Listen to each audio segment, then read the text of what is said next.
J'ai rencontré des vestiaires où il y avait beaucoup d'ego aussi. Et je pense que la gestion d'un groupe, et c'est un privilège d'avoir un effectif de ce niveau-là, avec des joueurs de classe mondiale, c'est un privilège pour un entraîneur. Je pense que la première des choses, c'est d'échanger, de partager avec eux, mais aussi d'imposer. D'imposer, il n'y aura pas de compromis dans ce que doit être la force du groupe. Oui, j'ai une idée assez précise de ce que je veux voir de l'équipe. Avant de parler de système, je veux voir du rythme, de l'intensité, de la grande détermination, une capacité à récupérer le ballon très tôt, très haut, pour pouvoir mettre sous pression l'adversaire. Il y aura, évidemment, comme dans tout groupe, quelquefois, quelques manquements, ça peut arriver. Mais on va faire en sorte qu'il y en ait le moins possible. Les décisions seront prises.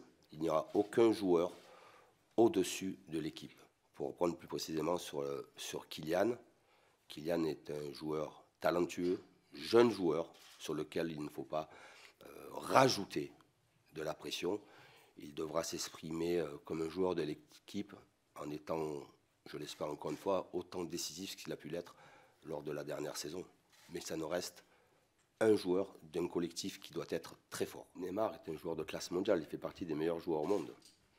Quel entraîneur ne souhaiterait pas avoir Neymar dans son effectif? J'ai une idée très précise sur ce que j'attendrai de Neymar. Je vais le rencontrer, je ne l'ai pas encore rencontré. Je vais aussi être à l'écoute de ce qu'il va dire et de ses attentes.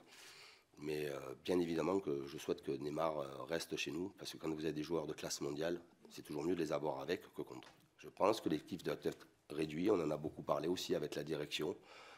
On ne peut pas avoir dans le vestiaire pendant toute une saison des joueurs qui ne jouent pratiquement pas. Les joueurs qui ne jouent pas sont malheureux. La première des choses, c'est qu'ils sont malheureux.